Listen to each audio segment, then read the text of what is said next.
Dear students, in this session, I am starting from page number 32, from the second line onwards.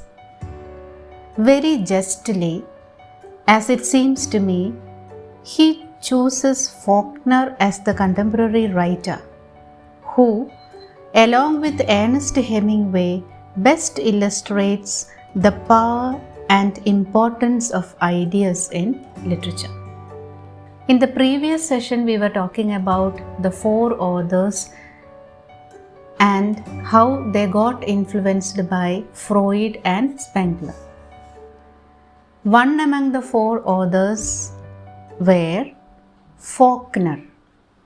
The full name is William Faulkner, the novelist, the master craftsman, the author of The Sound and the Fury. Now Brooks is talking about him. So I remind you, we are talking about Lionel Trilling, his essay, and what Lionel Trilling is talking about, the four authors in his essay. And what is the title of his essay?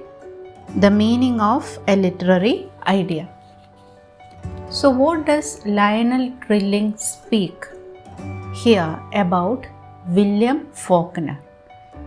He is making a comparison of William Faulkner with Ernest Hemingway. And what is it? He chooses Faulkner as the contemporary writer who, along with Ernest Hemingway, best illustrates the power and importance of ideas in literature.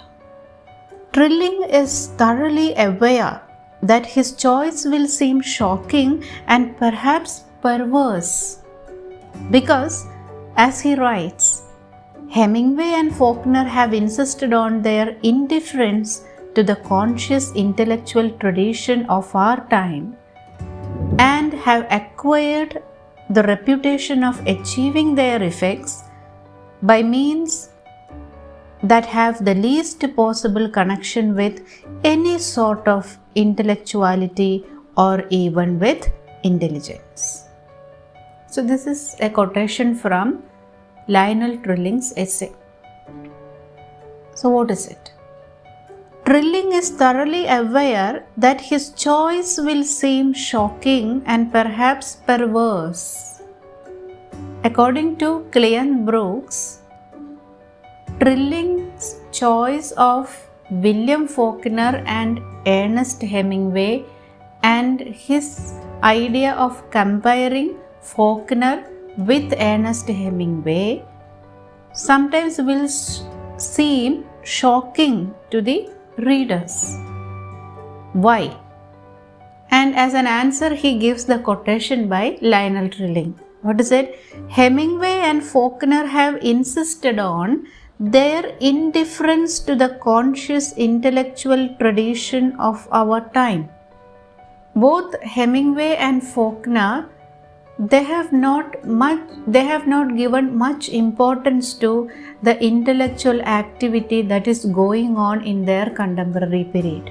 Instead, in their mind, they have an idea about what they are going to write in their literary text, and they have written it very well, and it got acknowledged by the readers as well.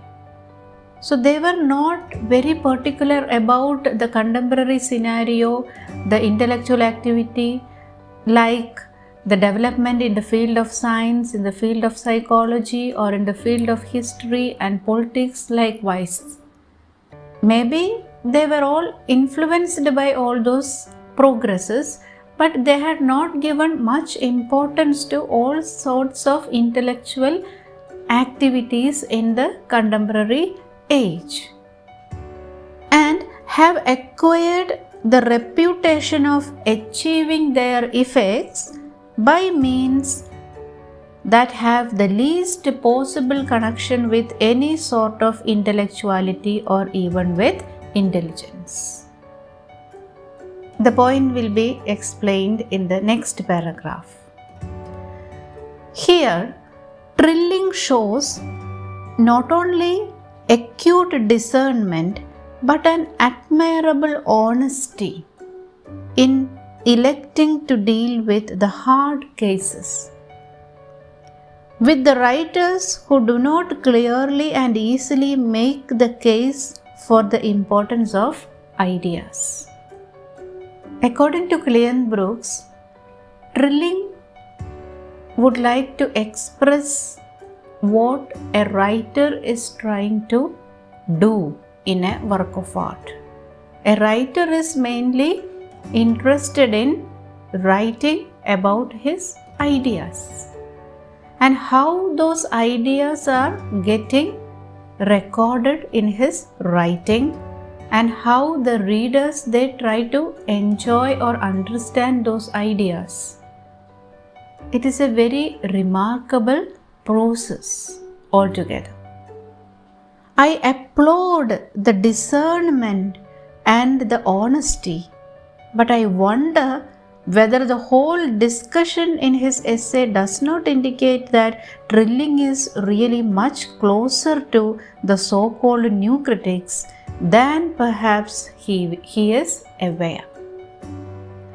So through this work, what Cleanth is telling that Lionel Trilling is working just like a new critic or just like a formalist critic.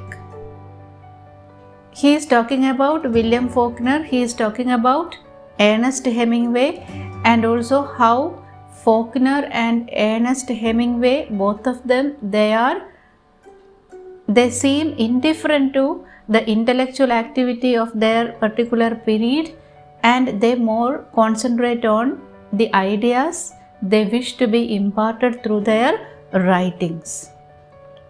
And Lionel Trilling is concentrating more on the ideas that got imparted through the works of Faulkner and Ernest Hemingway. Lionel Trilling is concentrating more on the text than on the authors.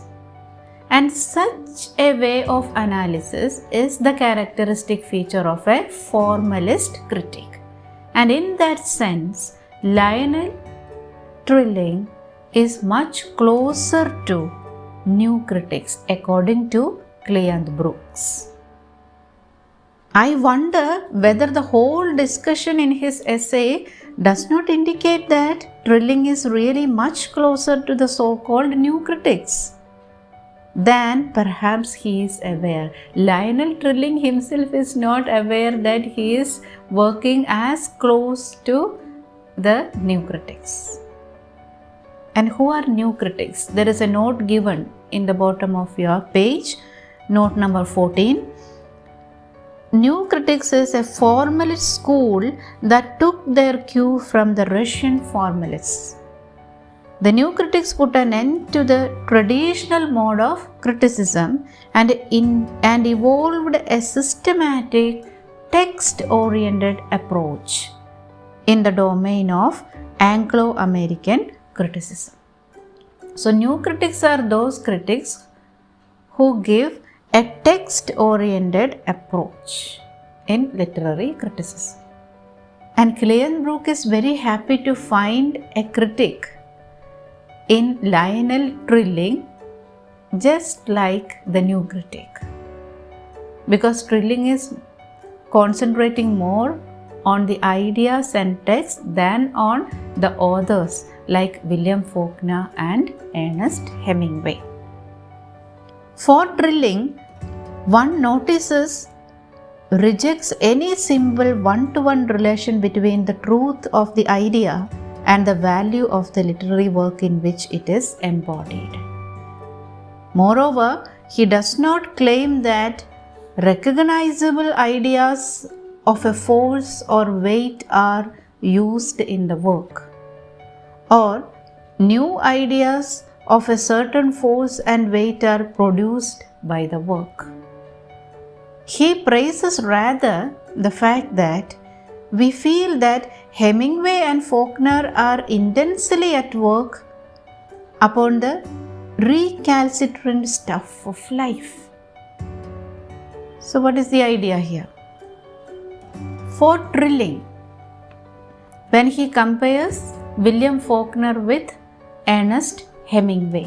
For him, he rejects any simple one-to-one relation between the truth of the idea and the value of the literary work in which it is embodied. If an idea is clearly stated by an author, that idea has to be recognized, irrespective of where the author had stated that idea. That is it. He rejects any simple one-to-one relation between the truth of the idea and the value of the literary work in which it is embodied. Moreover, he does not claim that recognizable ideas of a force or weight are used in the work, or new ideas of a certain force and weight are produced by the work. He praises rather the fact that we feel that Hemingway and Faulkner are intensely at work upon the recalcitrant stuff of life.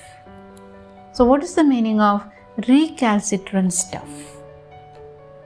Again, we move to page number 36. And there we can see the meaning. Recalcitrant, not obedient or compliant. What is the meaning? Ungovernable or unmanageable or difficult. So life is something that is ungovernable. We cannot pre-plan it, or we cannot think about the working of it sometimes. It is unmanageable sometimes for us. The ideas we discuss about life, or the ideas the authors discuss about life, are ungovernable or not obedient or compliant or unmanageable or difficult to understand sometimes. So William Faulkner and Ernest Hemingway, they are trying to express or draw those ideas into their text with their capability, with their capacity as authors. He praises rather the fact that we feel that Hemingway and Faulkner are intensely at work upon the recalcitrant stuff of life. The last point is made the matter of real importance. Whereas Dos Passos, O'Neill and Woolf make us feel that they have said the last word. We seldom have the sense that Hemingway and Faulkner have misrepresented to themselves the nature and the difficulty of the matter they work on. So, we had begun with the four authors, and we know what Lionel Trilling had told about William Faulkner in comparison with Ernest Hemingway. And we understand that Faulkner and Hemingway, they are actually intensely working hard to express the recalcitrant stuff of life in their works. And Lionel Trilling is appreciating that, and Cleanth Brooks is talking about that also. After that, Brooks is referring to the other three writers, Dos Passos, O'Neill and Woolf.